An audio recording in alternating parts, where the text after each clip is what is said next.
Yo, let's go. Let's go. Another gritty win for the New York Knicks. Let's get into this.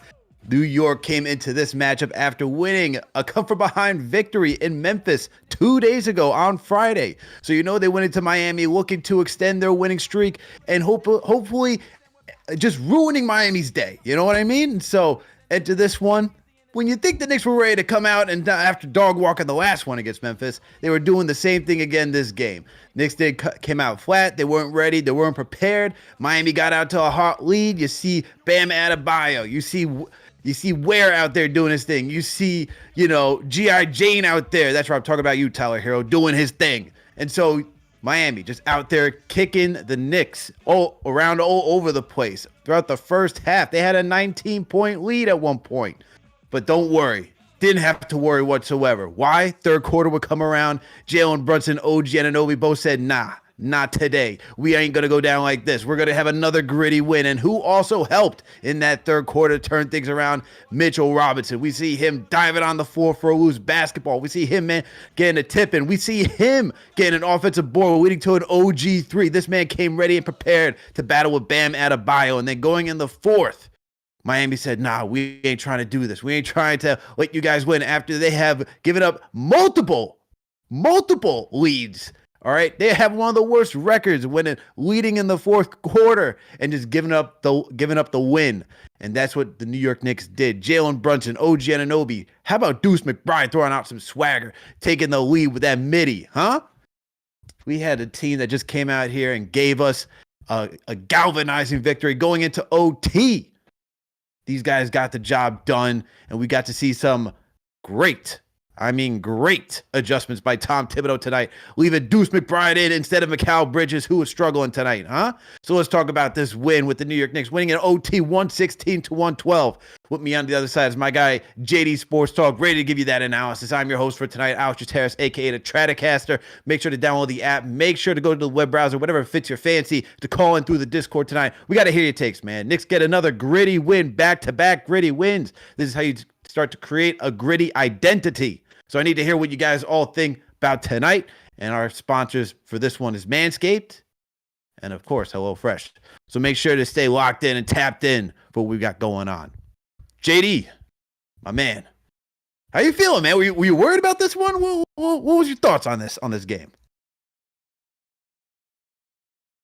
Was I worried? I mean, I definitely was worried there for most of the game because, the Knicks got off to a slow start tonight.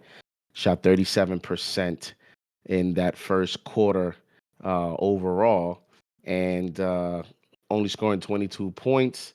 They allowed, 27, so slow start for them. And then, it seemed like another sluggish kind of Memphis game where even in the Memphis game, they were down double digits, and I felt they got a little lucky in terms of Memphis not pulling away. Memphis gave them every opportunity to get back in the game. They did, and they won that game. And you saw something similar today. Early on, I was looking for that toughness. I was looking for the grittiness. I was looking for some fight, some IQ, some crisp basketball. You didn't see that, but you did in the second half, man. And you've gotten to a point with the New York Knicks now where it's also like a new recipe if you can just keep it close. Right? Like if you're down double digits as a Knicks fan, you're probably wanting to try to get back in the game, right? You want to keep it a close game. You want to get into close game situations because my, oh my, is Jalen Brunson running away with the clutch player of the year award with another performance in the clutch.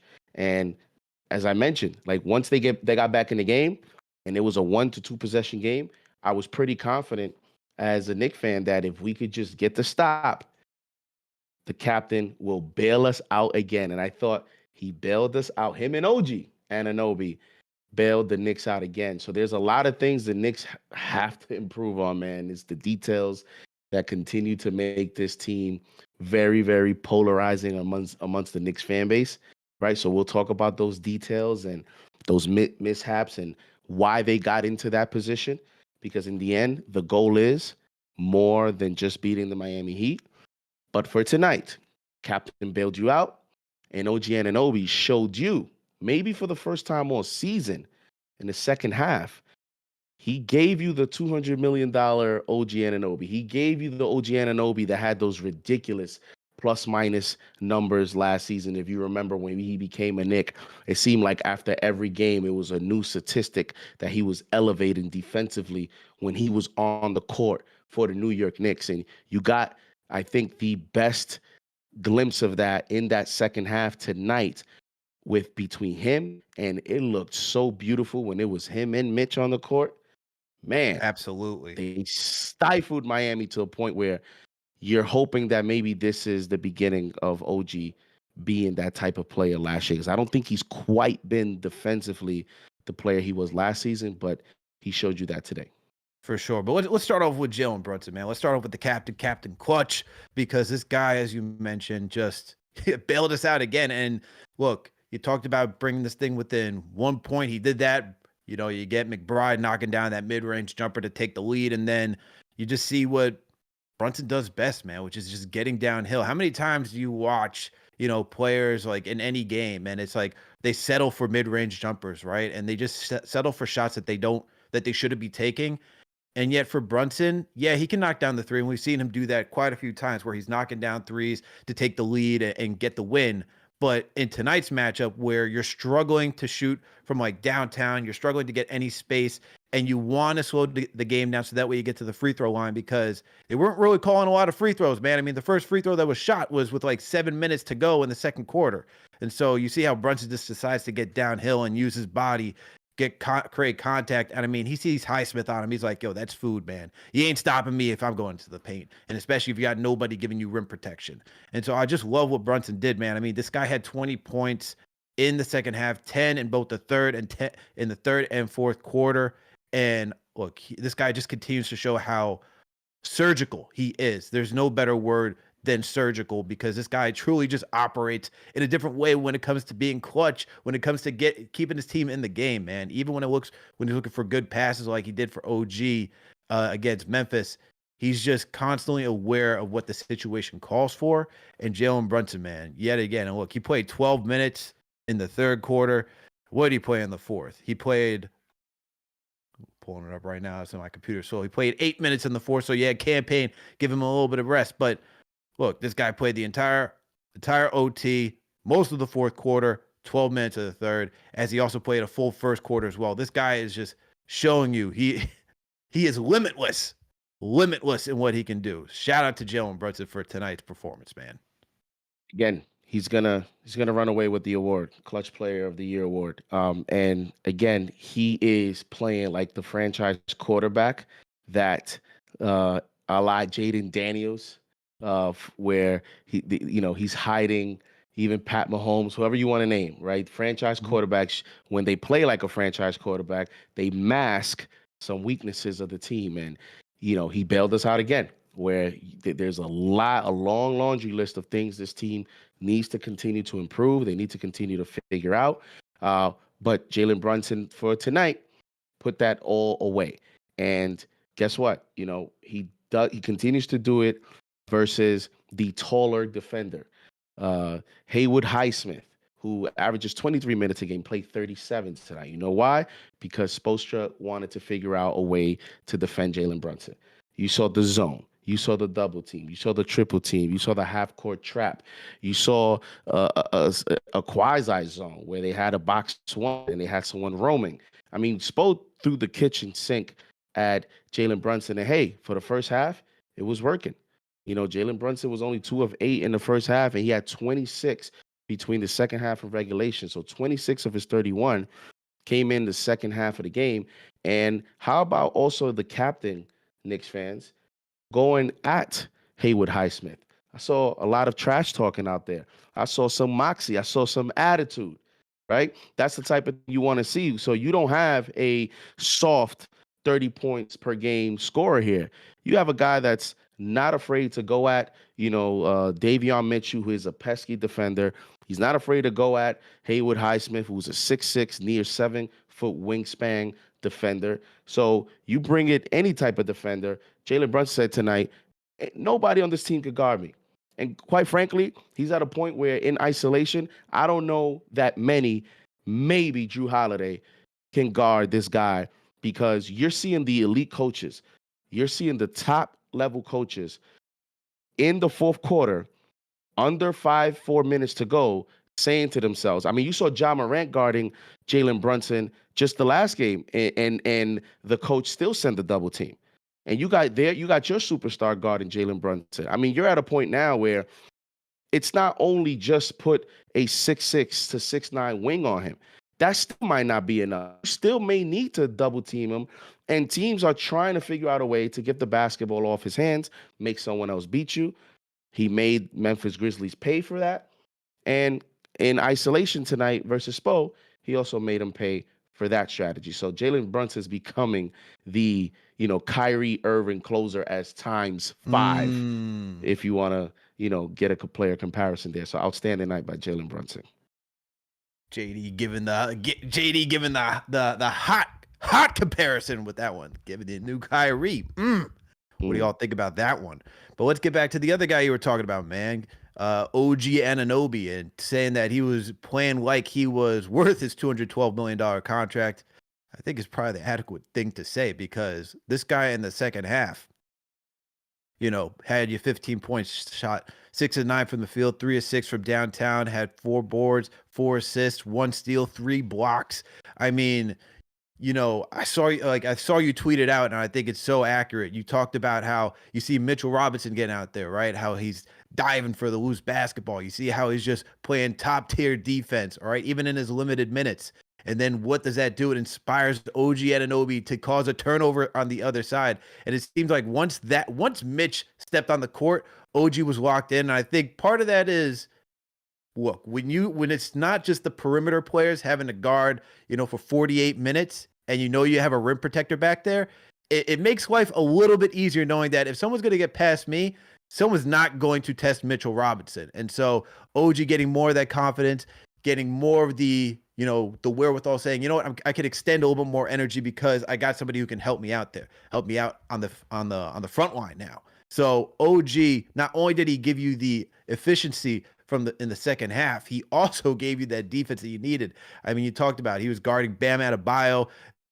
This guy was guarding everybody being switched on to Tyler Hero. He was guarding everybody and anybody, and did a damn good job slowing down Miami and contesting some good shots too. So OG coming through in the clutch for this one.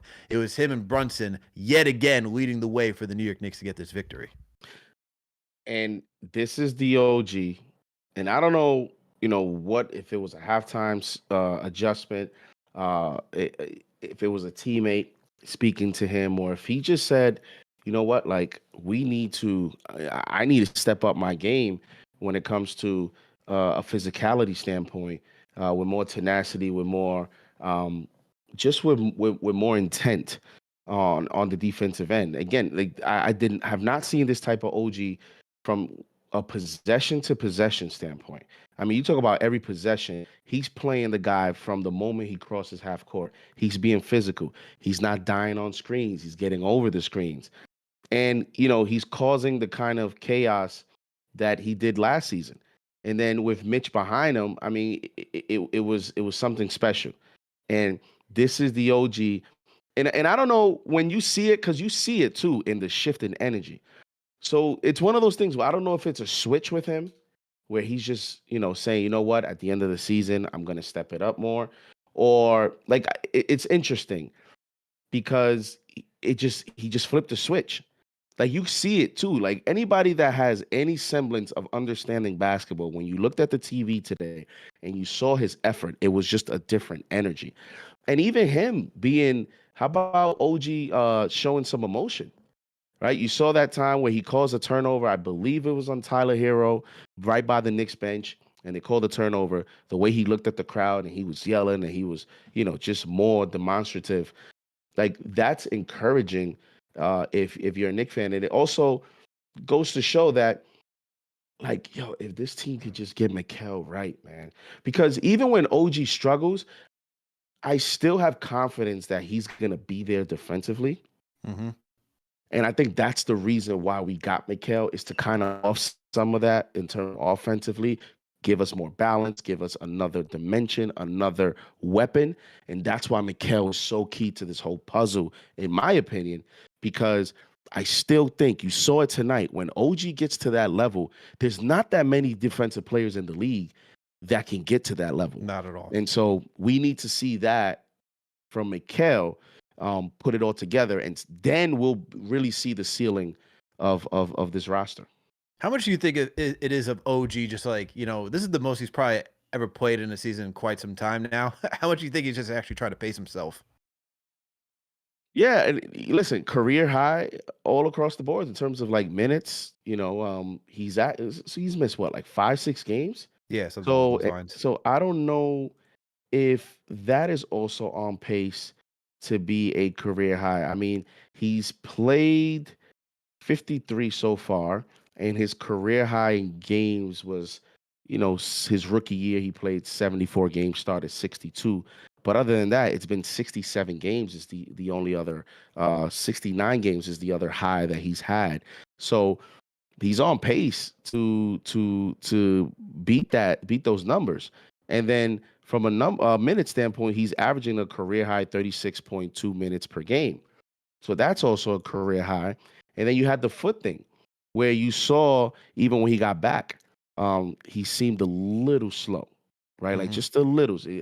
When you're a Knicks fan and you see a player for so long or for a certain period of time, you kind of learn their tendencies. You kind of learn how they look on the floor. You learn about their energy levels, their speed, their actions. And OG just did not look there. And so I think he could be pacing himself as well. Or listen, he could also be taking on a new challenge. Because like I said, if Mikal's not going to bring it, then OG's going to have to be thrust into that new, you're going to take Tyler Hero now. You're going to take, the top guy now. And then if that's going to be the challenge to OG's going to meet that challenge. And the thing with him, though, is I think you got to keep him engaged offensively. It seems like when he's getting shots, when OG is getting some nice looks. Hey, man, he said he wanted to have more of an offensive role, so you know what it is. No, I'm just saying, I just think it's very interesting for a guy that it's literally a defensive, like that's his profile, at least, right? His player profile is more on the defensive side. He gets very more engaged when he's getting, good looks and when he's definitely when he's making them. Absolutely, man. Absolutely. Shout out we got 2,200 in the chat right now. Salute to Knicks Nation. Thank you all for tuning for the KFTV post game live. The New York Knicks just defeated the Miami Heat in overtime, 116-112. Make sure that thumbs up button for your boys. Make sure to subscribe to the channel if you haven't already done so.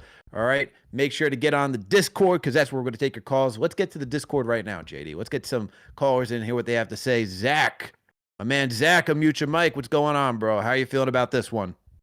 I'm always happy when we beat the Heat. That's the first thing I can say. I mean, that goes all the way back to the PJ Bound flipping Charlie Ward situation. So I'm always a happy camper when that happens.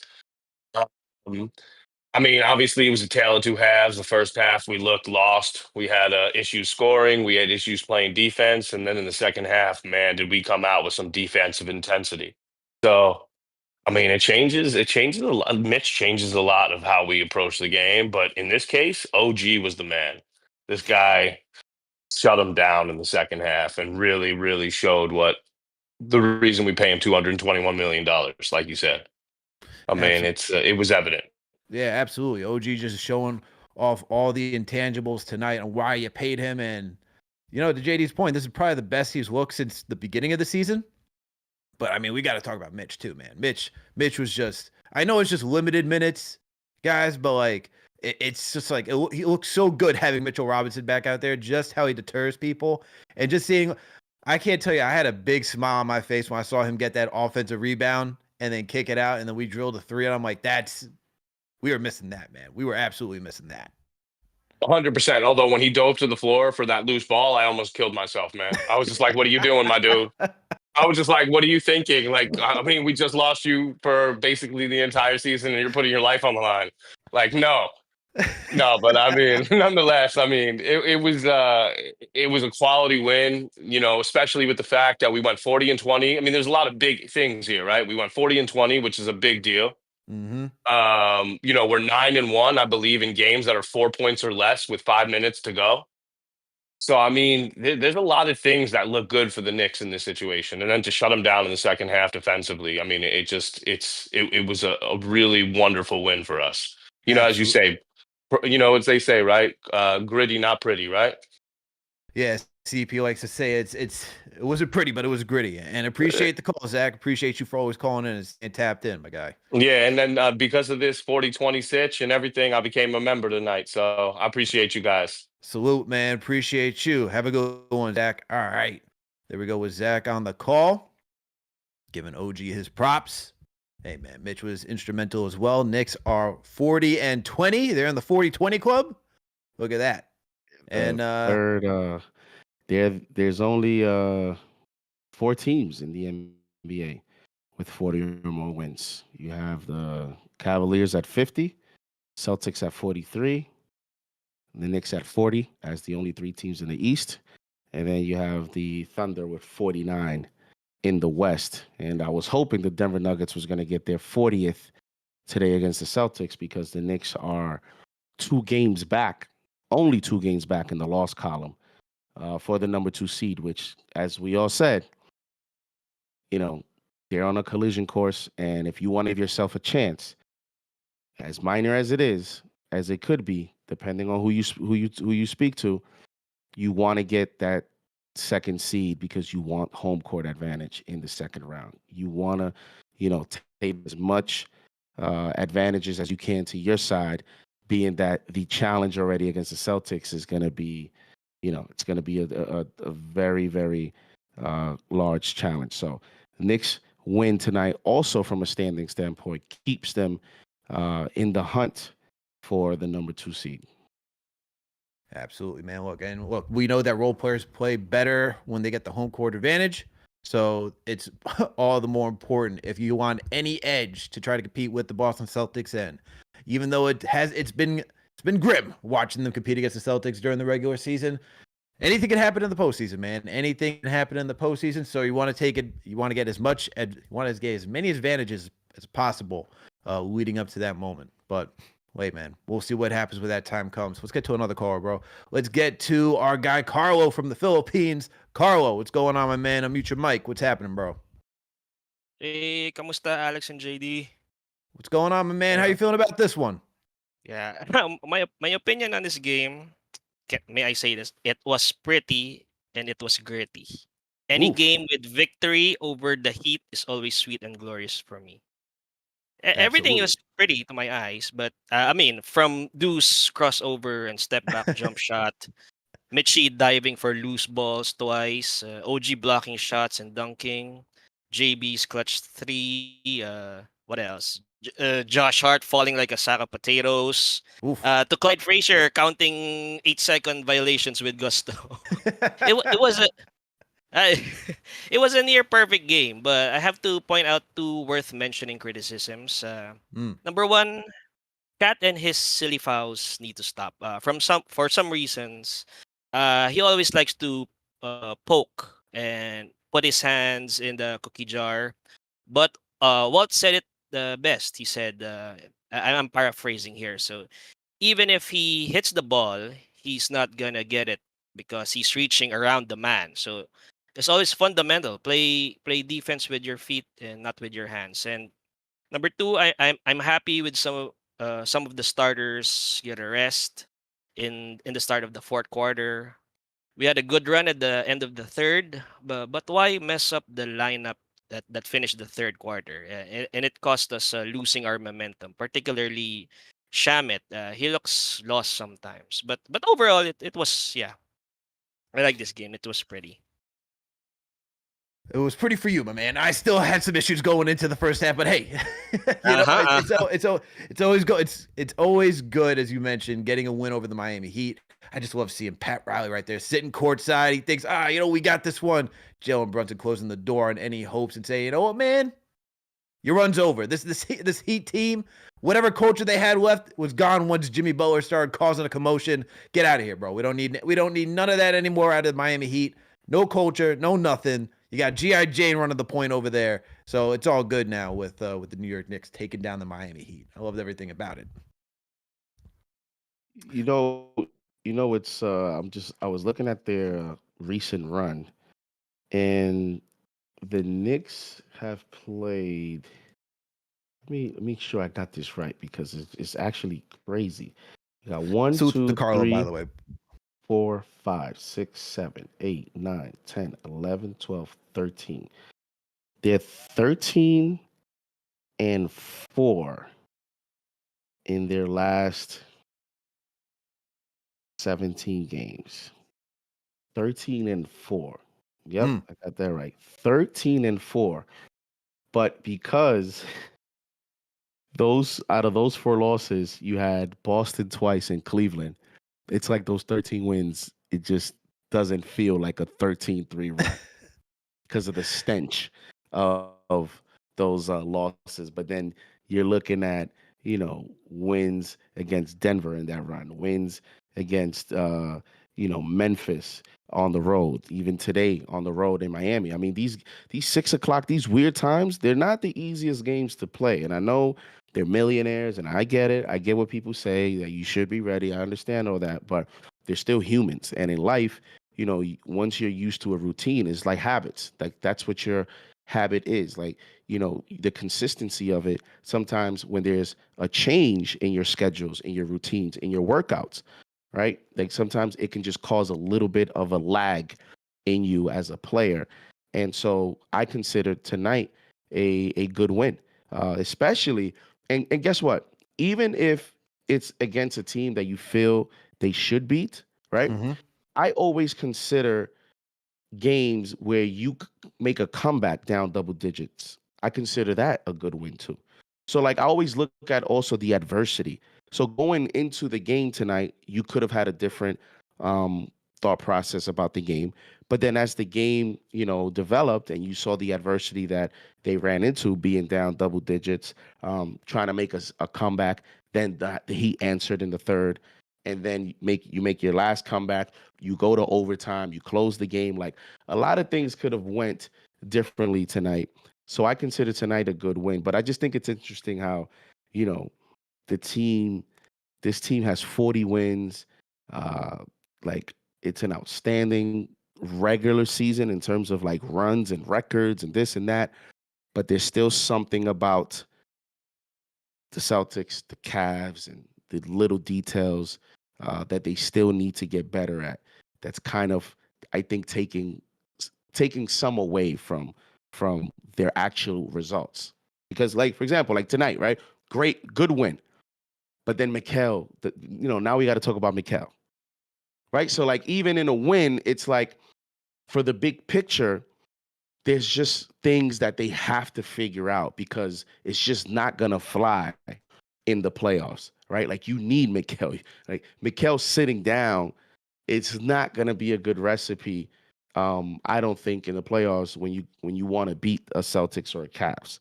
You can get away with it against the Pistons, maybe, and maybe you don't. You can get away with you can get away with it against the Pacers, but team right now is one of those kind of polarizing teams where they're very talented. They have a closer, but they still got things to improve from a player standpoint. And yes, also from a coaching standpoint, they have to get better.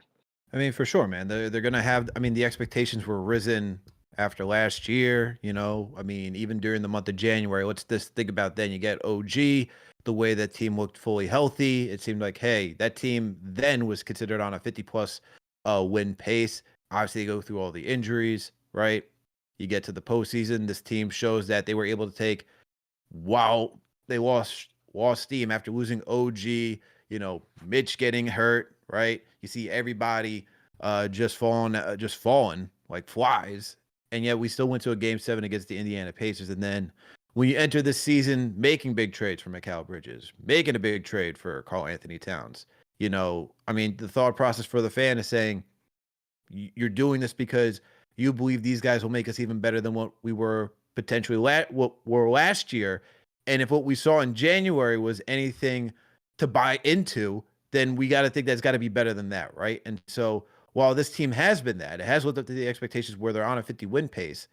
The other expectation that comes with that is also being a championship contender. You've, expended all of your assets, all right? You traded for everything to get to this point, to believe that this starting five or whatever, combination of it, if you buy that Tom Thibodeau believes that Mitchell Robinson will be the starting center now for this team once he's fully caught up to speed, you got to believe that this entire lineup is enough to take you to the Eastern Conference Finals.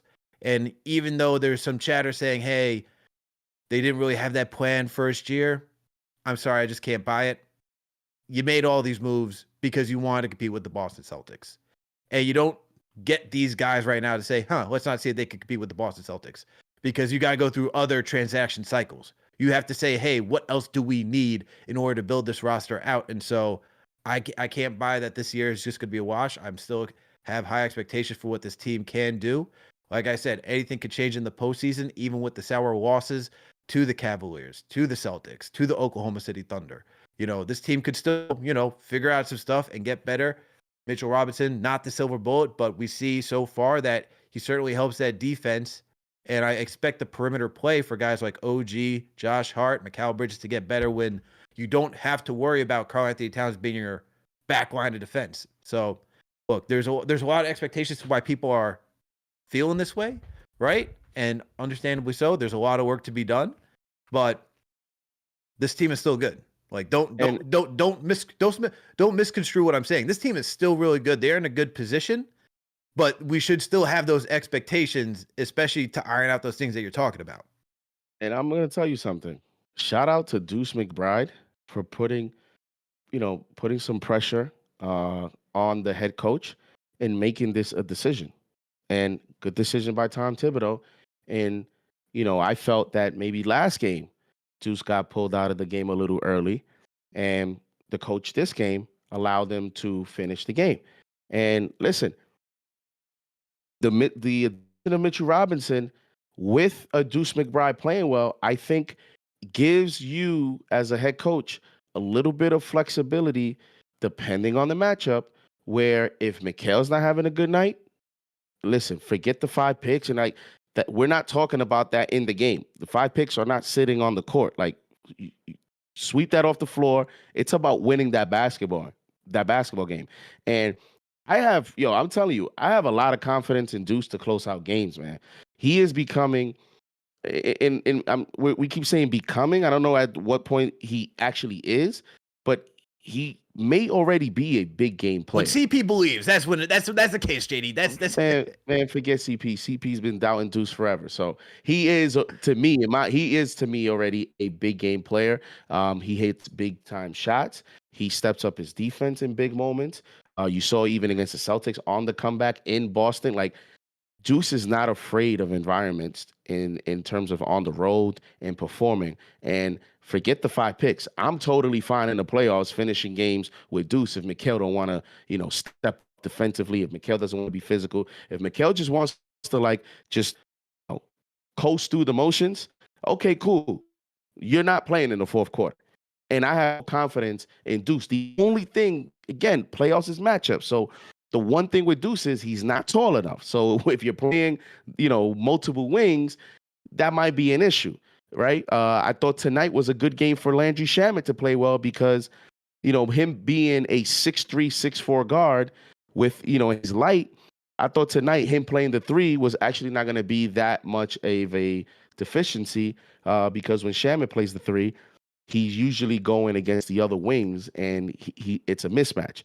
With the Heat, where you have Duncan Robinson, who's not really like a post player, you have Terry Rozier, Davion Mitchell. Like, tonight was a Landry Shamet type of game because the matchup allowed him to stay on the floor longer. So with Deuce, I think Deuce playing well does give you, at least as a Knicks fan, a little bit of hope where it shows a little bit now of maybe the depth being stronger. Because Deuce, to me, is an X factor off the bench. So if he continues to play well, not that I'm okay with Mikal playing bad, because we can't afford it. But if he does, at least you have an option that you can have some semblance of confidence on both sides of the court with Deuce McBride. Absolutely, man. And yo, shout out to Knicks Nation once again. We got 2,500 in the chat with us right now. Make sure that thumbs up button for your boys. Make sure to subscribe to the channel if you haven't already done so. You are tuning into another KFTV post game live where the New York Knicks defeated the Miami Heat in overtime, 116 to 112. And you know what, JD? Let's do one of our sponsors right now. Let's talk about HelloFresh. All right. With HelloFresh, you get farm fresh, pre-portioned ingredients and seasonal recipes delivered right to your doorstep. Skip trips to the grocery store and count on HelloFresh to make home cook eating fun and affordable. That's why it's America's #1 meal kit. And look, if you guys are tired of just like figuring out what to eat tonight, maybe you don't have an idea of what you want to get or want to stock up for the week on groceries, or maybe you just want to surprise the missus, and show up what you could whip up in the kitchen. There's always HelloFresh. And so that's why I like it. That's why I subscribe to it. All you got to do is beginning of the week, just choose out the couple meals that you want, and they'll be delivered to you fresh, refrigerated to your house, and you get all the fresh produce and ingredients that you need to make that fine cuisine meal. Okay, I love using it. CP, I know JD enjoy using it, so make sure to check out HelloFresh. All right. And HelloFresh, as I said, is America's #1 meal kit, so make sure to use that promo code KFTV. All right, you get up to 10 free meals and a free high protein item for life at HelloFresh.com/HelloFreshPodcast. One item per box with active subscription. Free meals applied as discount on first box. New subscribers only. Varies by plan. That's up to 10 free HelloFresh meals. Just go to HelloFresh.com/HelloFreshPodcast and let them know that KnicksFanTV set you on the way. All right. So shout out to our sponsor, HelloFresh. All right. I know you're gonna get to some callers. Let me make one quick point on Jalen Brunson. When we talk about the clutch conversation, he is now going into tonight. He had 120 total points in the clutch, which is second in the NBA. For those of you that I know, there's a lot of discussion sometimes of what does that mean, JD? Does that mean last 2 minutes? Does that mean 1-point games? This is considered the last 5 minutes of the fourth quarter and overtime. So last 5 minutes of any game in the fourth is considered clutch time. And obviously the 5 minutes in overtime is already clutch time. And it's within a 5-point game. So it has to be within 5 points. Jalen Brunson has a total of 120 points going into tonight. That's not including the points he had late in the fourth and the 6 points he had in overtime. He might be first in the NBA right now. He's shooting 51% in clutch moments, which is second in the NBA. And the New York Knicks had going into tonight a 15-7 clutch NBA record. That was second in the NBA, only to the Cleveland Cavaliers, one of our challenges. And the Knicks now with tonight are 16-17, and out of those 16 wins, 10, they're 10-0 in their last 10 clutch games. So the last 10 clutch games, they're 10-0. Which means if two of those clutch games would have been against the Celtics and the Cavs, it would be 10-0, but 2 against them. And we play the Cavs and the Celtics in a clutch situation and just give the ball to Jalen Brunson and get out the way. Let's do that, please.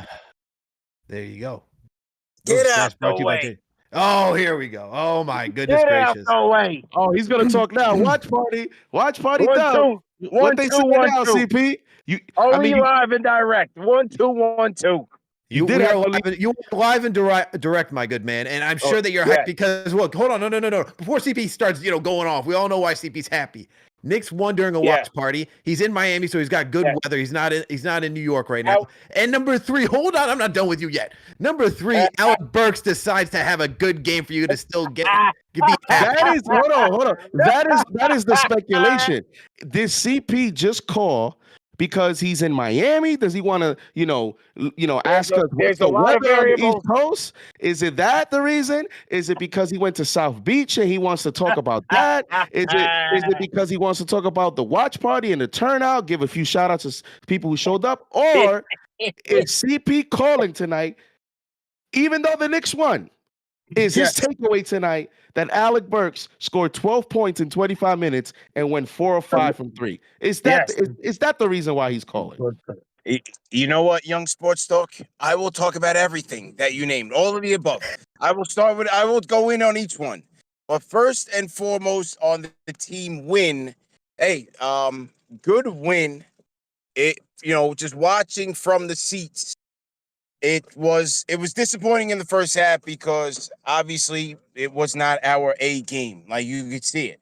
From the energy to the defense, everything was lackluster from the Knicks standpoint. And it was just one of those where if we cut it down, if we keep it close, you trust the captain to get the job done. And that's ultimately what happened. But in the beginning, give credit to the Heat. Bam had it going early. The Knicks were tentative around Khalil Ware. Big boy, man. Like, great job by Khalil Ware. I've been admiring his game since the summer league. He's been doing the damn thing. And they've got a good one there. When you put him and Bam out there, they are stout defensively, especially in the paint. And when it comes to just deterring offensive attack. And so the Knicks had a lot of trouble. They had to make the adjustments, but they did.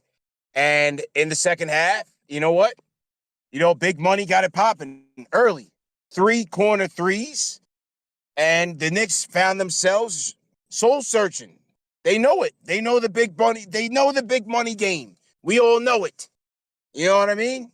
I saw it. I was eating dinner. I was watching. I said, "Here goes big money, man. He's You can he's hear back the to love his and old admiration tricks." for this guy already. You want him back on the Knicks so badly.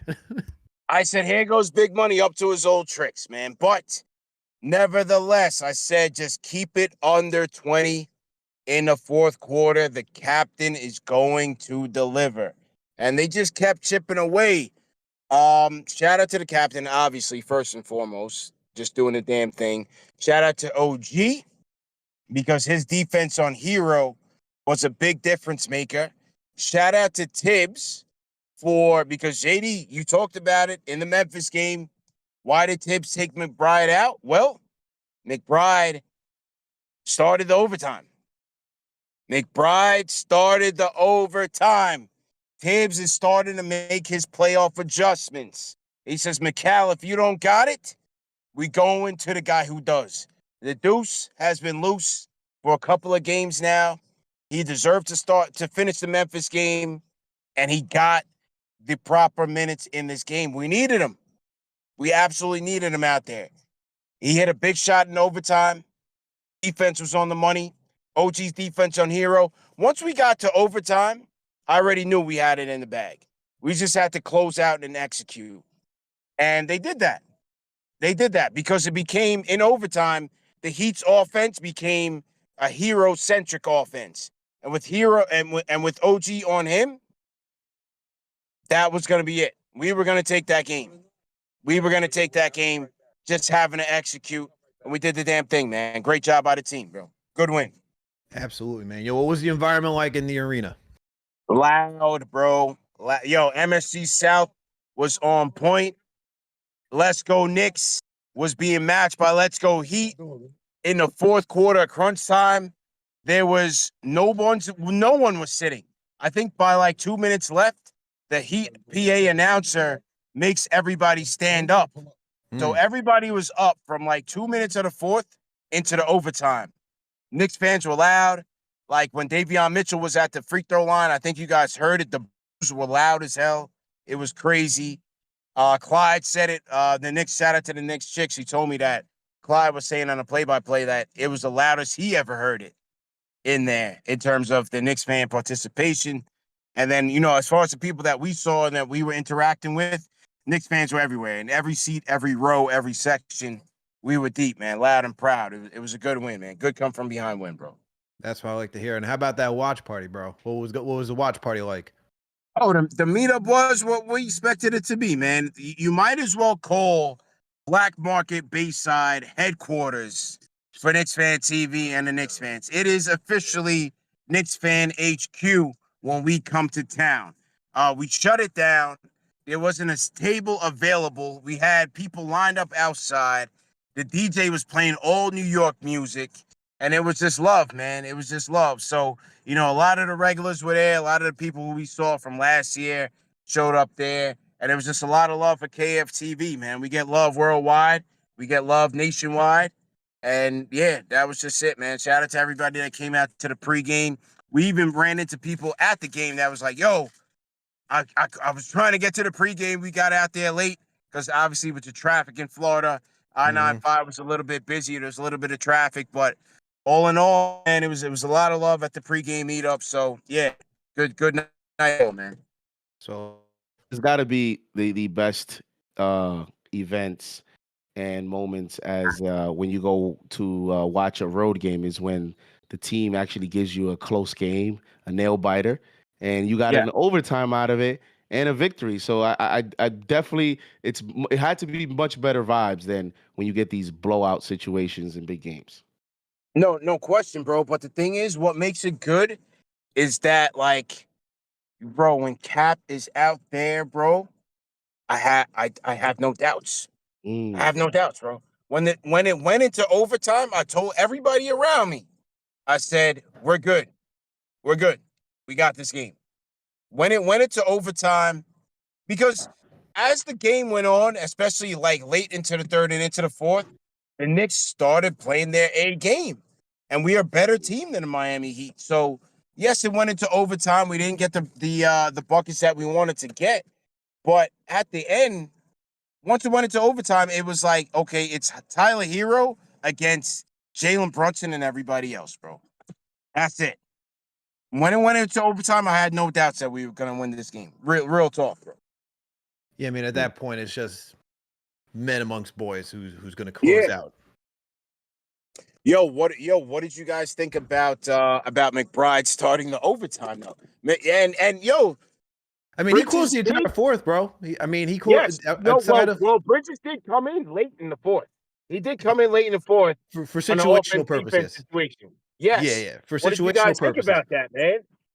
I think McBride is more than deserving of it. You know, like the Yes. dude has been playing out of his mind, whether it's just knocking down shots. I mean, the guy was instrumental in the comeback in the fourth quarter. I mean, we got the lead because McBride decided to go into swagger mode, you know, do a side to side dribble and knock down a midi. And that's, you got to give kudos for him, man, for being consistently ready and showing up and being ready to play. And I think it works when you see OG get to this level. Because what happens is you see when Mikal, I think the defensive strategy is different when Deuce is in the game than when Mikal's in the game. And they're both, you know, their profile is they're both good defenders in terms of Mikal and Deuce, but they're not the same height, right? They don't have the same wingspan and they don't play the same position. So Right. therefore, the assignment changes. When Deuce is out there, OG has to take on the other team's best player. Whereas when Mikal is playing, the Knicks prefer for Mikal to take that so that OG can be the aggressor on the passing lanes.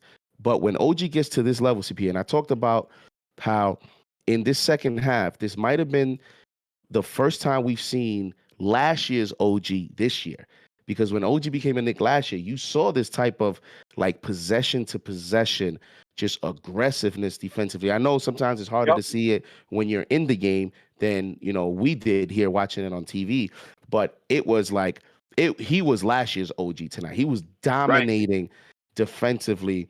And with Deuce playing well, it gives me confidence that it can work. Now, obviously, there'll be some questions depending on matchups because Deuce is on the shorter side. But it also, from a head coach standpoint, it gives the head coach confidence to, forget about 5 picks and forget about contracts. Everybody here is making a lot of money, so forget the politics. We're trying to win a game. And if Mikal doesn't have it, guess what? He's going to, like, Mikal's going to have now pressure to be effective in because once the coach does it the first time, that tells you the coach will do it a second time. And he did it tonight. And guess what? Deuce is also putting pressure. I think he's going to continue to put pressure to the closing lineup because he's also becoming a big game player. He's becoming a player that you can rely on. And guess what? I could even say right now that maybe I trust Deuce more hitting an open clutch shot than Mikal because Deuce has been proving it. Yeah. I said that when they were sluggish in like the onset, I told everybody around me, I said, we need Deuce to change the energy of this game. We need Deuce to just change it around because all the starters, they were just sluggish.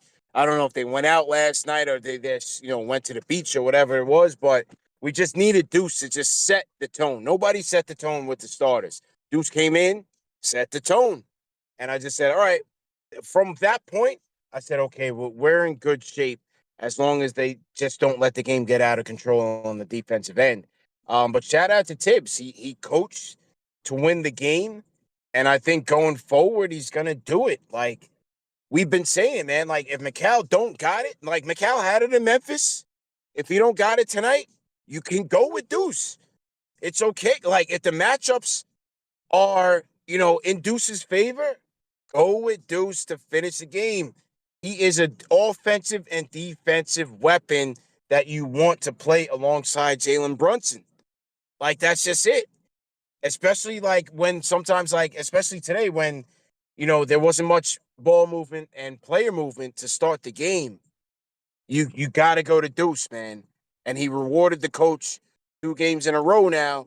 And I think this might be a trend, man. This might be a sign of things to come. Real talk.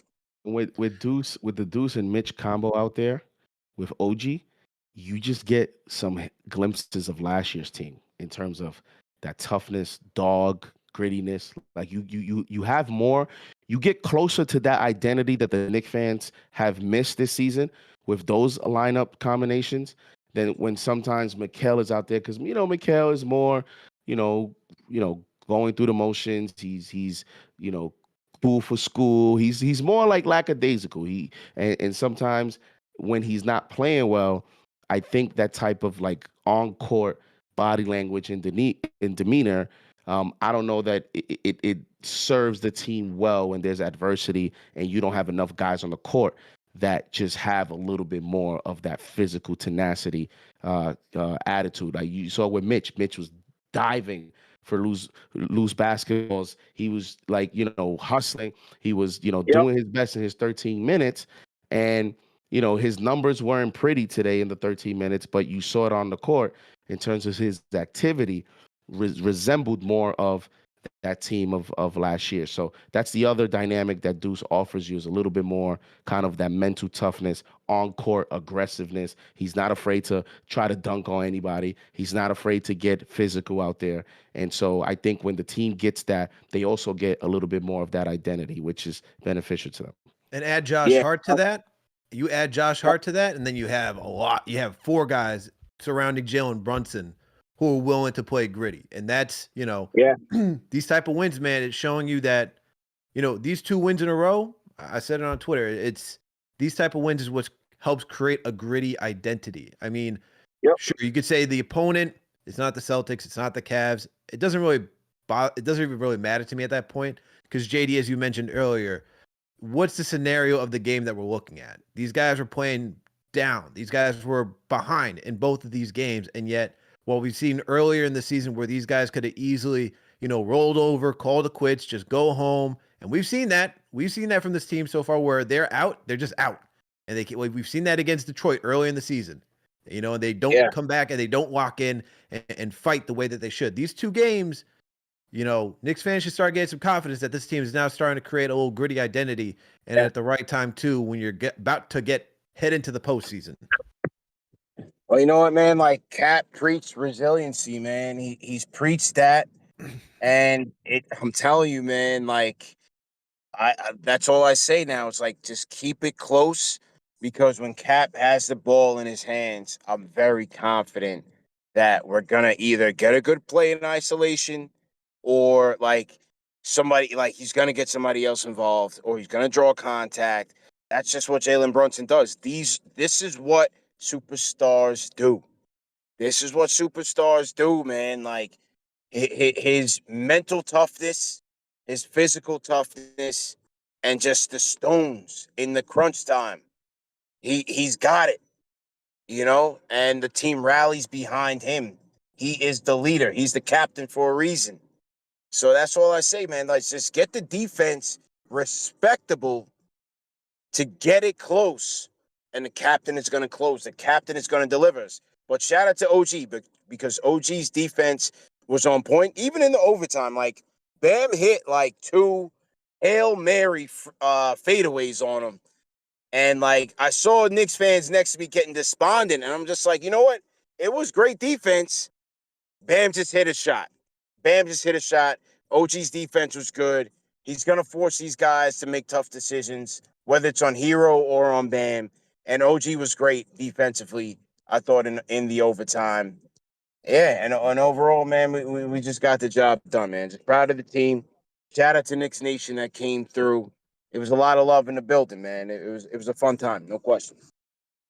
That's it, man. That's what we love to hear. Any closing words before we let you go and enjoy the rest of your stay in Miami?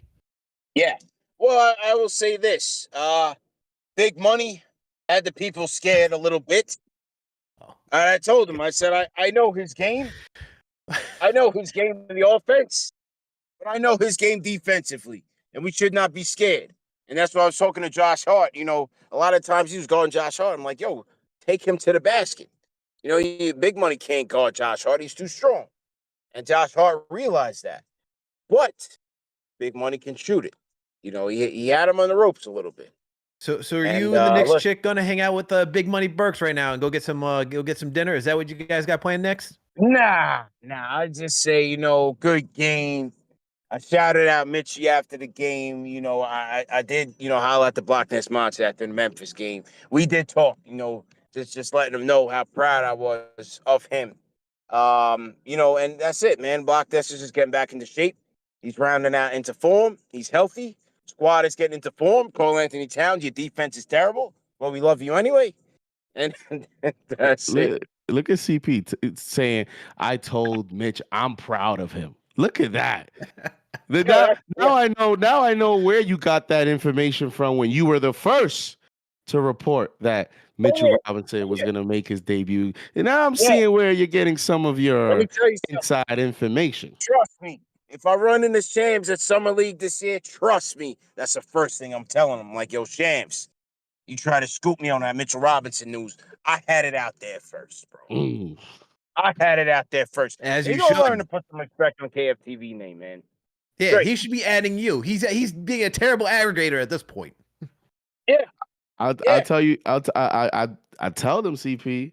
Listen, they don't believe, bro. We don't report a lot. We don't report a lot, but when we do, we don't miss. Yeah, we don't miss, bro. People be thinking, oh, I'm lying, I'm capping. Bro, there's no reason for us to lie. We're the number one show for the fans, by the fans, for a reason. We got talent like you guys running the show. And when we get word on things, we're going to share with the family. We have no reason to cap. We got no reason to lie. What they don't know is if we really wanted to do it, we could say a report a lot more that we get, that we just keep it cool. There's no reason, man. There's no reason. Like I always tell the family, when I hear things, I'll share it. That's it, bro.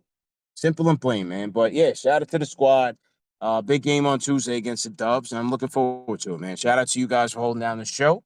And yeah, man, see everybody tomorrow. Bleacher Report. I'll be back tomorrow at 5:00. And that's that, man. I'll let y'all get back to the callers.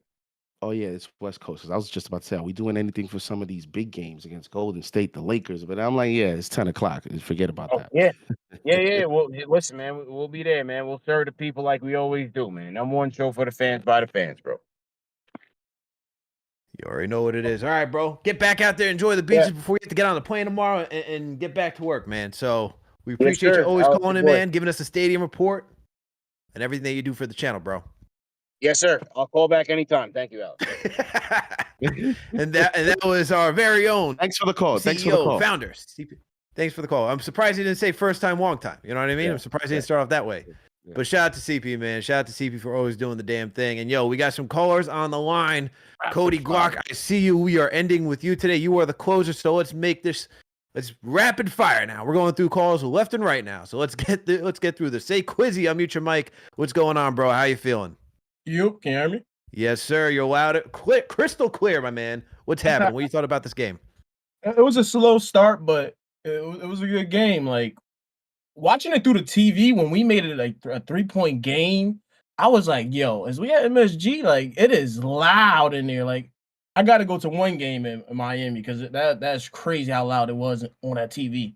But OG was in his bag on defense. Like he was killing. Like. He was getting steals, blocks. I'm like, yeah, this is what we need. And like that putback that he did was big. Because I think it was like 50 seconds and we was down by like 4. So Miami could have just hold the ball and waste time. Or if they scored, is like it makes it a more difficult game. So that putback was big. And then another thing, the non-rebounds. Like he scored good, played defense good, but rebounds he don't always do. So non-rebounds was looking good. And I like how Tibbs today put in McBride over Bridges. I like to see that because Bridges got to be better because we get into playoffs soon. Right now you probably feeling the heat, but you do stuff like this in the playoffs, it ain't gonna look too good for you. But and another thing, the Mitch when he came in that third, even though he don't play too much, I thought he did like he had good minutes. Like he got the rebound, kicked it to OG, getting the jump ball. I think he did a putback, and then JB saving the day like always, Captain Clutch. And I just like how we like in these clutch moments, we're winning the games. Because when playoffs come around, this is what's going to happen. Even though I don't like to see it because it gets me nervous watching it. I hate seeing it, but this was going to happen in the playoffs, and knowing like we're winning in these clutch moments, it looks good for like playoffs when they start. But that's all I really got to say. Appreciate the call, Sayquizzy. And yeah, man, look, look, we're all having, a cardiac Nick affair while we're watching this thing unfold. But, some of these moments, you're going to need to learn how to play from, being in a deficit in these postseason games, man. You're going to see a team for, potentially 7 games, and not every game is going to be the same. It's not going to be a cakewalk. So you got to go out there and be prepared for any scenario that you got. Let's get to our next caller, man. Let's get to Theo. Theo, unmute your mic. What's going on, Theo? Theo going once. Yo, What up, Theo? How you feeling? I'm good. Listen, man. Yo, I don't like how Mikel's moving. I don't like it. Talk about it. What don't you like about it? My dad think he moving a little weird since the beginning. His shot. First of all, he got tight when he hit the side of the backboard on that shot, and I mean, like, I had to overtime shot, and he over hitting backside backboard shots, man. Like, we look at that and we're trying to figure out how we gonna face the Boston Celtics, and we got that. Everyone's saying the right things. We need freaking what's his name? The dude that was hitting the shots. What's his name? With the braids. Jalen Brunson? Deuce. Deuce. Deuce over him every day, yo. Deuce over him every day. Because you know why? We were getting the same energy like I was saying before. Like you said, he ain't lackadaisical. He come in with the momentum, with the speed that all these other dudes are playing with. You see that, but when Mikel step on the court, he don't even know what he's doing half the time. And I see that, I get tight, yo. I get tight. Hey, understandable. Appreciate the call, Theo. Appreciate the call. Theo is upset at Mikal Bridges. He's looking for Mikal Bridges to be better. And then, well, I'm sorry to tell you this, Theo, but the chat's making tomato soup out of you. All right, people are not too happy with your call. They're saying, what is going on here, man? They're saying, why? He doesn't even know what he's talking about. He's like, come on. People are confused. Look, I get the struggle with Mikal Bridges right now. We're talking about we're talking about him being better, and I get it. I totally get it. But we're seeing Deuce McBride, and how can you forget about Deuce McBride, man? How can you forget about Deuce McBride? Dude was closing the game. Dude was instrumental. Come on, man. We can't be forgetting about Deuce like that. I thought Mikel was doing something illegal or selling something the way he was like, I don't like the way he's moving out here. Yeah, talk about shady, bro. My pop don't like the way he's moving. I'm like, is Mikel doing something we don't know about? What we talking about here? What's he selling, bro? What you mean the way he's moving? Did he put Alec Burks in the trunk? Was he violent? The way he's playing, I can get that. But you saying the way he's moving? I don't know, man. I don't know either. But hey, to each their own, man. I mean, look, Bridges got to be better. We all know about it, man. We know he's had an up and down season. He's trying to figure out that third role, right? Trying to be that guy between Phoenix and Brooklyn. And look, got to figure out sooner rather than later. Can't, especially for next year. You got to figure it out because we need you to be as you stated, JD, he's going to complete the puzzle. He is, it's like, I don't know, man. Like when we need a guy to initiate offense or to like just be that stopper on defense. It's like he has those opportunities, and like sometimes he's there, sometimes he isn't. It's a little frustrating. A little frustrating. But hey, let's get to another caller, man. Let's get to Polo Man. Polo Man. What's going on, Polo Man? You hear me? Yes, sir. What's happening? Hey, I'm right here resting a little because I'm going to New York tomorrow. I'm in Puerto Rico. Oh, okay. You're going to New York tomorrow. Okay, you're gonna go Yeah, catch the Knicks game. Is that what you're doing? yeah. I got my ticket already. Nice, man. So you're gonna catch the Knicks play the Yeah. Warriors. That's what's up. Yeah. This is the first time I call on the Discord because I always call on the phone, but I had to download the Discord. There we go. We appreciate it, man. We appreciate you calling in. What were your thoughts about this game tonight? This guy's a great comeback. Great comeback. All right. Yeah, but hey, it's nice talking to you guys. Nice talking to you too, man. Appreciate the call in. Appreciate you for downloading the app and tuning into KFTV. All right, man. That was Polo Man. You had a take? I don't think he had a take, but hey, you just want to say thank you, hello, see how we were doing. Wanted to let us know that he was going to the game tomorrow. We're happy for you. Appreciate you. Always call back in anytime, my man. Hey, call back in anytime. We appreciate the new callers. Just yeah. That was a call. All right, man. Let's keep going down the line. Let's go into I am Ace of Spades. What's going on? Hey, what's going on, fellas? How you doing tonight? Good. How are you feeling? What were your thoughts about this game, man?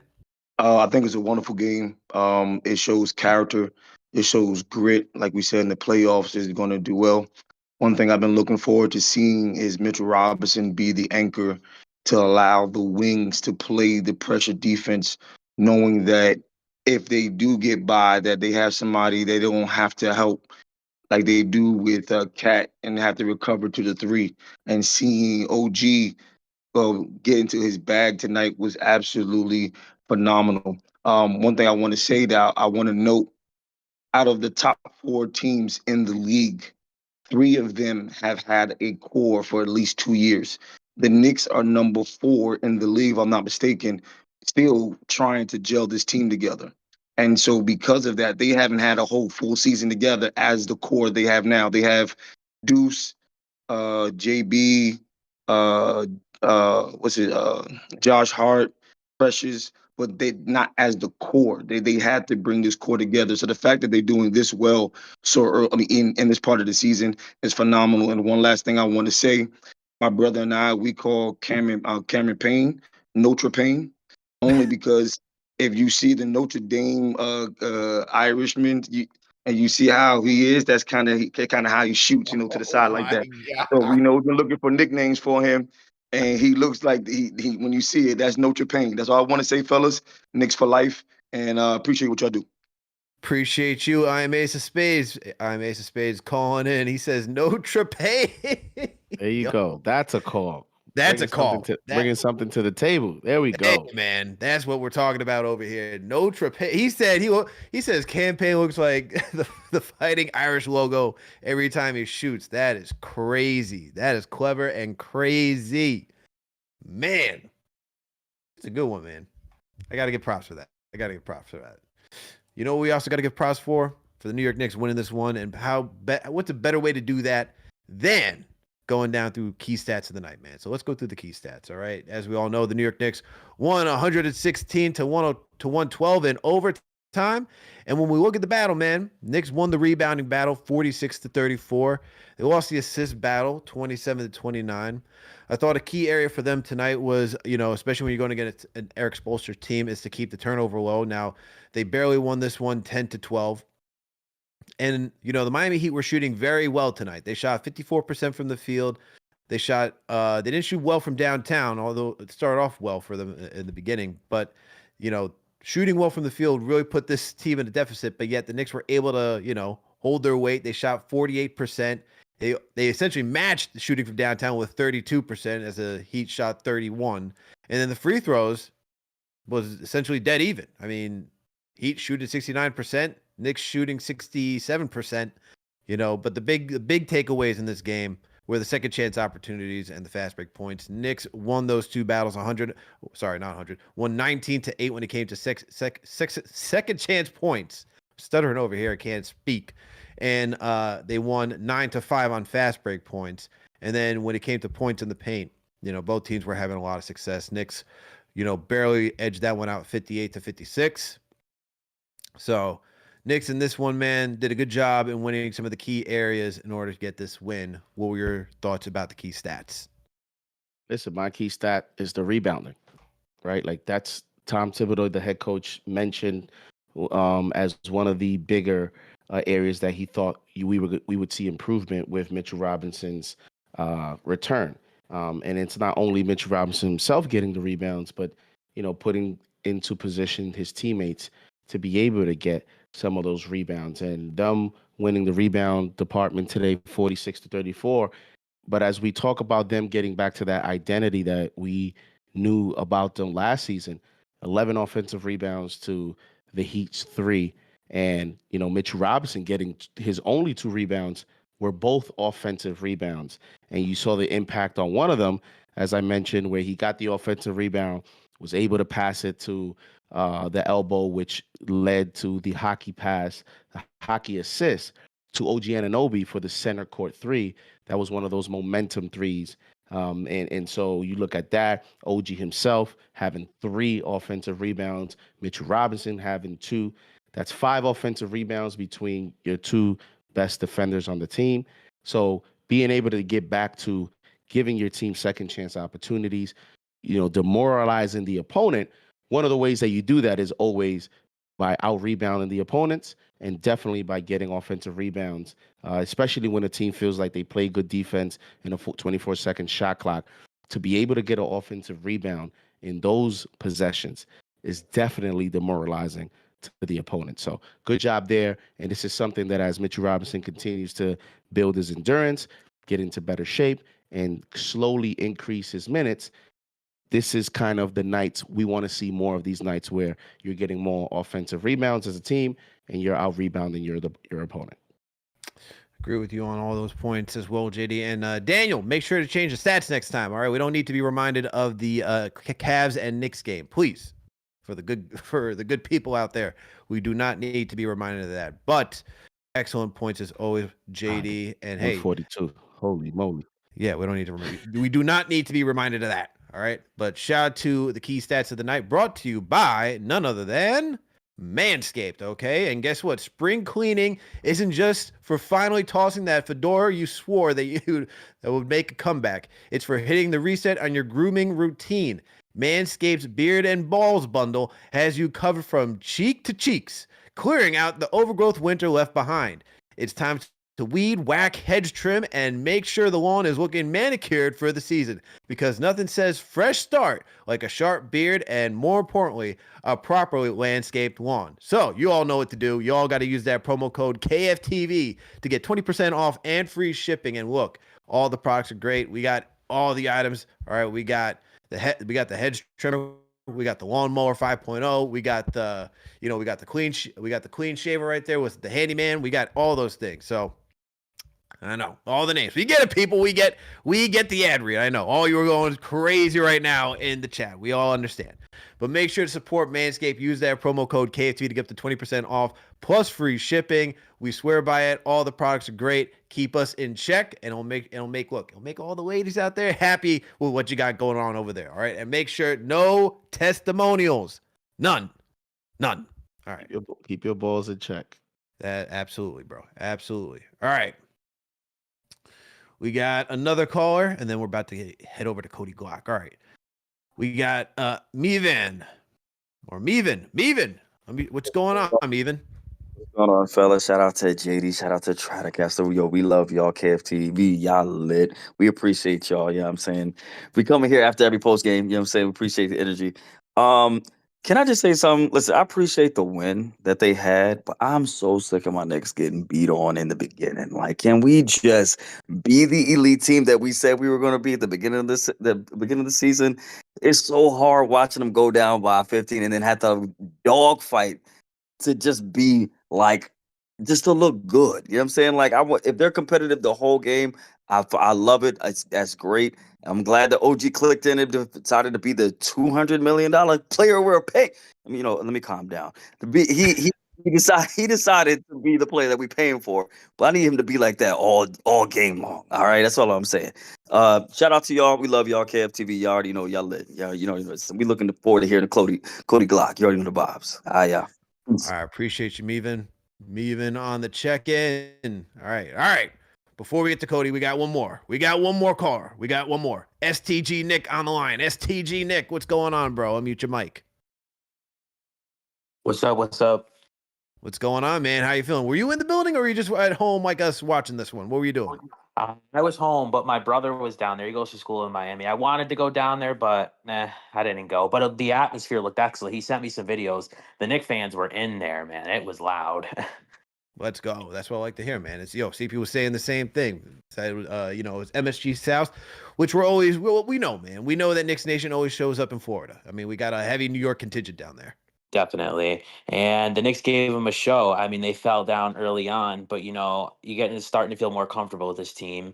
Kind of like how we felt in the previous year, where it's like they may be down by 20, but you knew they were going to fight and come back, and they did that. Even when we were down by 19, like you knew the run was coming, and that's what you want. Like I like that we're starting to build and win in these different ways. Obviously, we had some close games against teams like Atlanta, Chicago, but I feel like these close wins, we're going to build character that way. Those games where you win tightly down the stretch, like you need that for the playoffs. You need to fall back on something. I'd rather win some nice close games instead of blowing everyone out, because you need to learn how to play with each other down the stretch. And I feel like that's what this last month or so has taught us. We've had very close games and we've pulled out in every single one of them, mainly because of Jalen Brunson. But overall, it's good to see us building that way. And OG Anunoby tonight, man, he looked just like more energetic. Like the last month or so, it's been like I feel like he's been playing in mud, like just slow, going through the motions. But tonight, I don't know what it was, but he was definitely really just played with an extra pep to his step, showing emotion. It was great to see that. So hopefully we can keep it going and playing the Red Hot Warriors. With Jimmy Butler will be probably playing Tuesday, but we'll see. Hey, man, it's going to be another test for the New York Knicks, but I do appreciate what you said, Nick, because look, they have to be able to learn how to, execute down the stretch of games and understand each other's tendencies. And for sure, OG absolutely showed up in this one. Appreciate the call always, Nick. Appreciate the call as always. Have a good one, my man. You too. All right, Alex, this is the first time. So for the Knicks, it's the first time that they've trailed 17 plus points at a half and won the game since December of 2018, when they were on the road against the Hornets. They trailed 72-53 at the half, and they won that game 126-124. So they definitely had adversity tonight in terms of trying to figure out a way to get back. And even when it was 105-101 with under a minute to go, and OG had the tip in off the Jalen Brunson 3-point heave from the elbow over Haysmith, him having that offensive rebound tip in that made it 105-103. But even at 105-101, when you're down 4 and it's under a minute to go, that's like being down double digits. It's not easy to come back down 4 and there's less than a minute to go in the NBA. So the Knicks had multiple situations tonight where they had major adversity, and where the analytics was against them winning this game, and they pulled off the victory. So definitely that's something that, again, the team, you go through it now, it helps you. Like I said, it just feels like this team just needs two things. They need they need health. They need to get Mikal right and to become more consistent. And they just need to bring this over against the Cavaliers and the Celtics. It's like if they do that, then it's like, let's see what happens.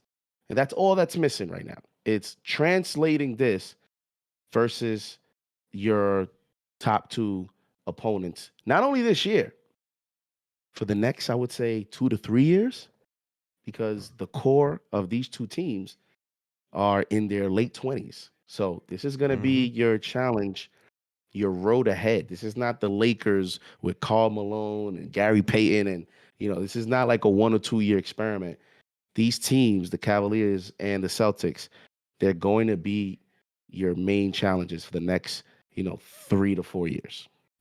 Now I got a question for you because the last caller prior to STG Nick, he said that we have to understand that the Cavs and the Celtics and even OKC, like those teams have been together for a couple of years, so they truly understand each other's tendencies. They have a chemistry built in. How much are you baking into that right now when evaluating this team that another year would probably help them compete against those top teams?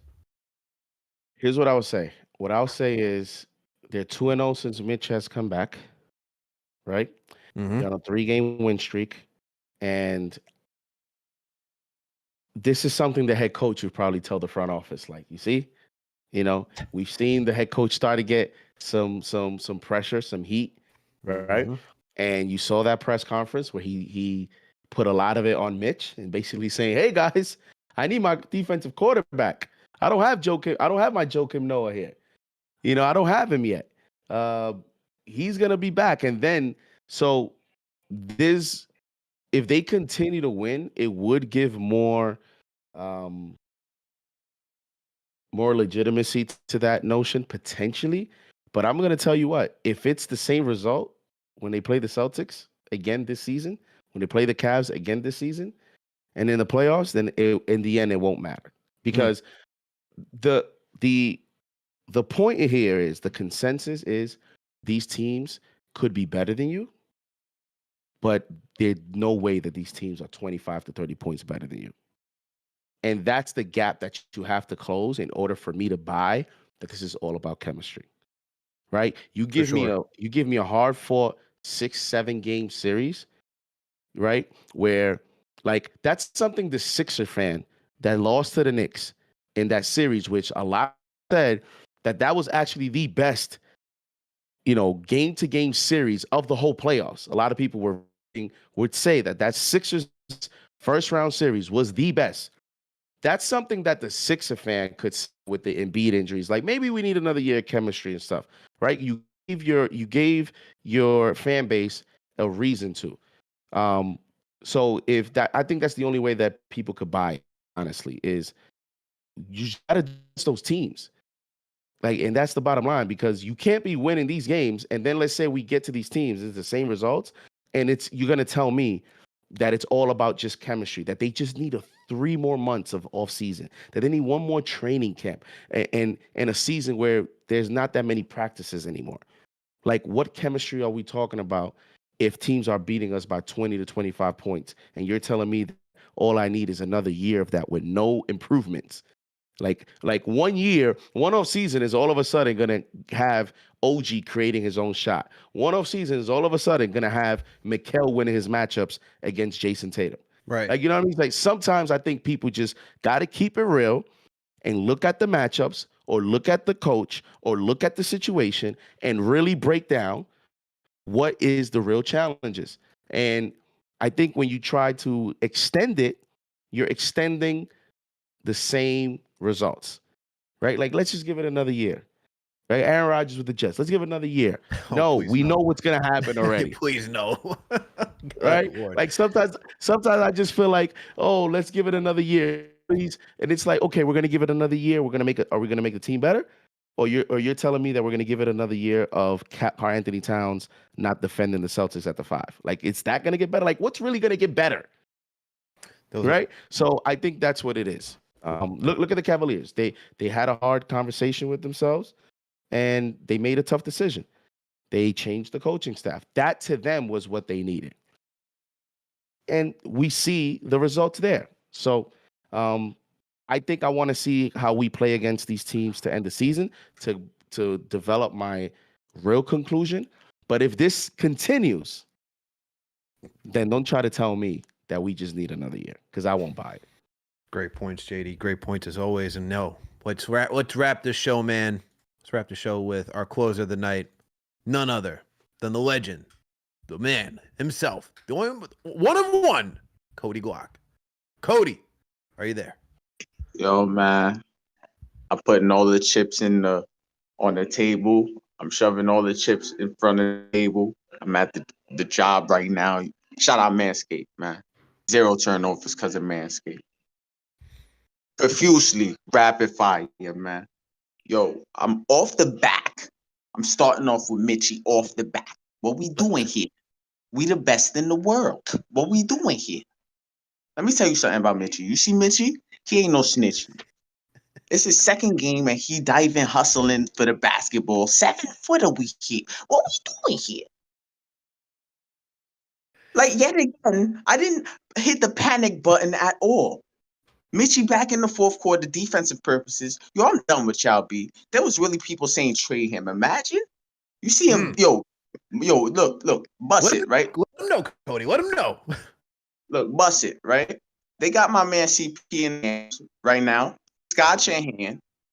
He got to see big money be a factor and Knicks win for old time's sake. He couldn't lose tonight. It's a good time. OG, triple OG, another great game. Both ends. Brunson, clutch player of the year. Josh Hart put him in the dirt. Deuce was firing. I'm a happy camper. What do we got to prove? I don't care we lost to Boston. I don't care we lost to the Cavaliers, bro. Mitchie is back, bro. This is a new team. They got to play this team. This team is 2-0. What are we doing here? Yo, shout out Manscaped. Yo, my bad, you feel me? I ain't even trying to impute. I ain't trying to impede on your progressions right now. I gotta go. You know what time it is. Yo, shout out Nicky Pipes, man. Shout out JD. Shout out CK2K. Shout out Alex Wagwan, man. You already done know. Yo, shout out Nicky Pipes, man. Shout out everybody. Yo, Chugzy, I see you, man. It's still love, man. Yo, shout out Mitchie, man. Yo, shout out Jadakiss. Shout out Styles P, man. I'm out, man. that was Cody Glock. The one and only Cody Glock. Woo! He said he doesn't care, man. He said this is a new team. Don't matter who's in front of him. They're going to take down everybody. That's the confidence that Cody's got right now, man. Mitchell Robinson is back. The warden is back. He said he doesn't care. He does not care what y'all thoughts are. Mitchie's bike. He's bike. I'm excited about Mitchell Robinson, man. I actually can't wait.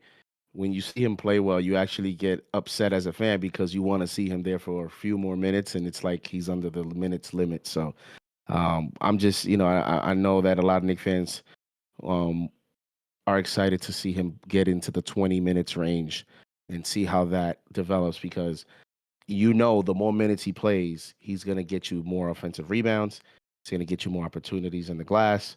And you saw that impressive block he had on Tyler Hero.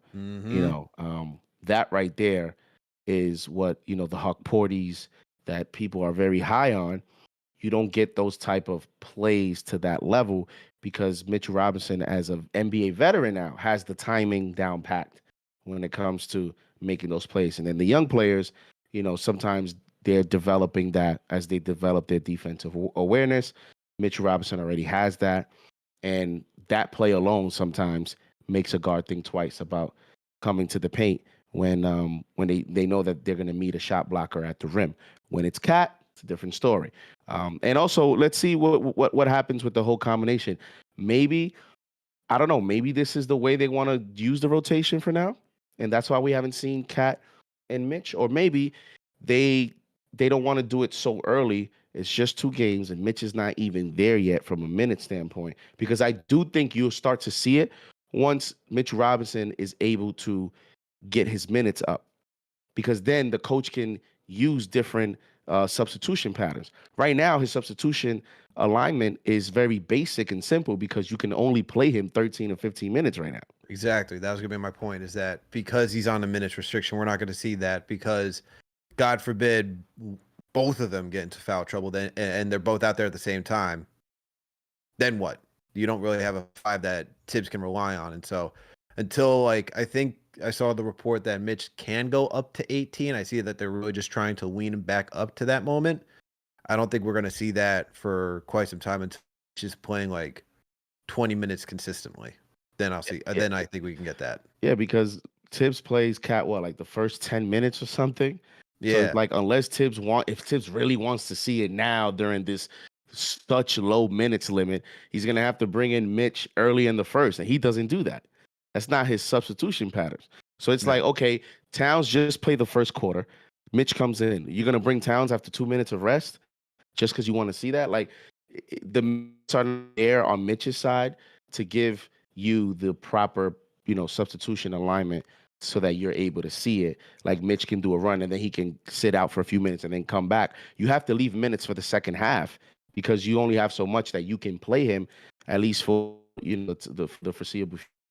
So hopefully he's able to up his minutes soon and we can start see some of the other lineup adjustments and see how that looks, because I think that's the last thing that fans really want to see is how Karl-Anthony Towns looks at the 4 defensively. Does the team look better with him at the 4 than with him at the 5? For sure, man. Now, look, we're all waiting to see that. I mean, there's only a limited amount of time before we get to postseason run, man. March is going to fly by through quick as February did, and next thing you know, it's going to be April, and then a few more games, and we're right there. So, look, I'm hyped for this week, Alex. Yo, I'm hyped for this week. Here could we be go a tough again. road. No, listen. Here we go again. Right? Knicks, meet the moment. You have a week. The week starts tomorrow, Monday. You don't play until Tuesday, 7:30 at Madison Square Garden. On TNT, national television, against the red hot Golden State Warriors, who are 7-1. I know they lost the last game against the Sixers, but that was without Jimmy. So I believe Quentin Grimes went off. Don't worry, man. Our guy. I think they're 7-2 since the trade, 7-1 with Jimmy. Jimmy's gonna play that game, and you know how Jimmy is when he plays the Knicks and blah blah blah. So we see Tibbs on the other side. We already know. Draymond Green has some interesting comments about Towns, so that'll be interesting because he's probably gonna defend Towns, right? So you talk about Jimmy Green, championship pedigree. How does the team react to that type of potential physical matchup? So that game could get physical, and then you're on the road for a nice West Coast trip starting in LA on Thursday again on national television. So you TNT crew twice in 1 week. Please, Knicks, don't embarrass us on national television. Please. Let's not. You got some nice NBA ratings matchup. That Golden State Warrior game, that Laker game is going to give Adam Silver some nice ratings. And then you play the Clippers, play the Kings, play the Blazers, and then you play Golden State. They don't get back home till March 17th after Tuesday. So this is some nice big market matchups coming up. And I'm excited to see how the Knicks respond on the national stage. West Coast trip, and you're telling me they're not back home until March 17th? Looks like we're going to be needing some naps. That's what I know. Need some naps for those games, man, because we are going to be up late. But yo, JD, you always know what it is, man. It's always great chopping it up with you. It's always great breaking these things down with you. So with the Knicks Nation for all, tapping in for another KFTV post-game live. You already know what the deal is. The New York Knicks won in overtime. They beat the Miami Heat in OT, 116-112. But before we get out of here, let's salute all of you and some of the super chats that we got over here. We got Ask Z. Welcome to the franchise channel membership. We got a $5 super chat from CL Kenrick saying 2-0 with Mitchell Robinson back. JB 3 OG clutch dunk. Absolutely. Shout out to you, CL Kenrick. We got First Lady of Sports. Shout out to you for being a franchise channel member and for the $10 super chat. Said went to the game. The biggest adjustments Tibbs made was putting OG on Tyler Hero. He was cooking Mikal Bridges to that was the near difference in the game. Yeah, absolutely. That was the near difference in the game. Shout out to you, First Lady of Sports. We got Patrick Creary. Shout out to you for the $10 super chat. Says pause on Tibbs' whole post-game press conference. Was talking about riding guys left and right. Honestly, love these 2 wins. We showed fight, which I've been questioning lately. Hashtag ain't no snitchy. Absolutely, man. Mitchell Robinson back on a 2-0 win streak. Shout out to you, Patrick. Del Will, shout out to you for being a franchise channel member and for the $10 super chat.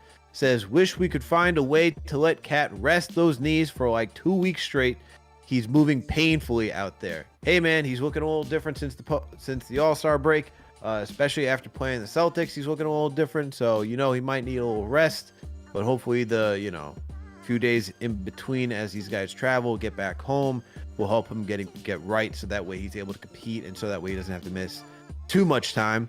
Shout out to Mark for the $20 super chat. Said that post-game interview by Brunson says it all. Finally, didn't just make it about the team, but realize he's him and will do what he has to do to secure the victory. It was great to see that confidence and not just humbleness. Salute to you, Mark. We got Michael Parker. Shout out for you for being a mod. $10 super chat. Salute Knicks Nation. Let's go. All right, we got a $10 super chat from Chuck D. Throw a hashtag PE in the chat. It says, been a fan since 1967. I was 7, not 2. I was aware to be a fan under my father. I've seen the Knicks 58 of their 77 years and Red Holzman in his second year. Tibbs 40-20, one of the greatest Knicks head coach ever. Shout out to you, Chuck. Hey, Tibbs is doing a damn good job, man. He's brought this team out of the dumpster. We got shout out to John Petit for being a franchise channel member for 10 months. He says, this is not the first time Tibbs sat Bridges in the fourth. He did it earlier in the season too. Yeah, but we're now seeing it become a little bit more of a habit. And once Tibbs really starts to rely on something late in the season, that's really where you see the adjustment. That's really where you start to see Tibbs like sticking to his guns and saying, you're not holding up the end of the bargain that I need from you. Chuck D with another $10 super chat. Shout out to you, Chuck. He says 29 teams go fishing at the end of seasons. Doesn't mean firing coaches work. Usually it's a disaster and bankrupts teams. Spo, Kerr, Maz, Pop are all the model. The instant gratification century side effect. He's saying don't fire Tibbs. Don't fall into the instant gratification trap. That's what Chuck D's trying to tell everybody. Shout out to Del Will for being a franchise channel member and for the $5 super chat. He says that all defensive lineup is a weapon. Yo, I truly enjoyed seeing McBride out there with Hart, Bridges, OG, and Mitch. No one's getting past that squad right there. Nobody, especially where you don't have to have Bridges on the top guy. You can use McBride as like your best perimeter or point of attack defender, whatever you want to call it. Yo, that I'm looking forward to that.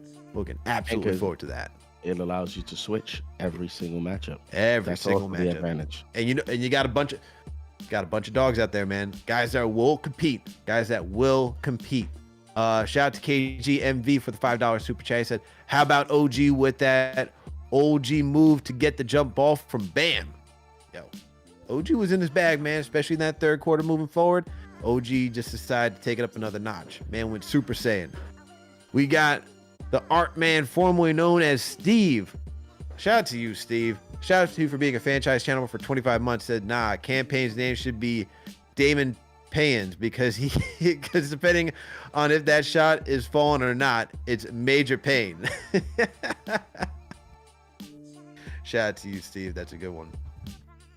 And then we got Donald Smith with the $5 super chat. Says 40-20, we are a top NBA team and should be micromanaged to just our regular season losses to Boston, Cleveland, and OKC. He's joining Cody Glock, man. He's saying, hey, it's a new team. Let's see what's going on, man. Let's see what's going on. All right, man. That's all the super chats. Salute to Knicks Nation. Thank you all for tuning for another KFTV post game live. Make sure that thumbs up button for your boys. Make sure to subscribe to the channel if you haven't already done so. All right, salute to all the mods for doing the damn thing. Shout out to our chief mod in Operation TM. Shout out to Gamba and Tyler and Daniel for always helping us produce. Shout out to CP for holding it down in Miami. JD, shout out to you for always doing a phenomenal job. And shout out to Knicks Nation as always. And look, if you can't find us, if you can't catch us live, you already know what to do. You go to any audio listening platform and download the show, man. Apple, Spotify, Google Play, Amazon, Alexa, Stitch, you name it. We're all over the place, so make sure to go tap in over there. We got content for days, so make sure to always check out the library. All right, make sure to support our sponsors, man. Make sure to support HelloFresh. Just make sure when you go over there and you choose podcast, make sure to let them know that KFTV sent you over, and then make sure you use that promo code KFTV to get 20% off and free shipping for Manscaped. And that's all we got, everybody. All right, we out, everybody. We'll catch you tomorrow. Catch you Tuesday too. We out.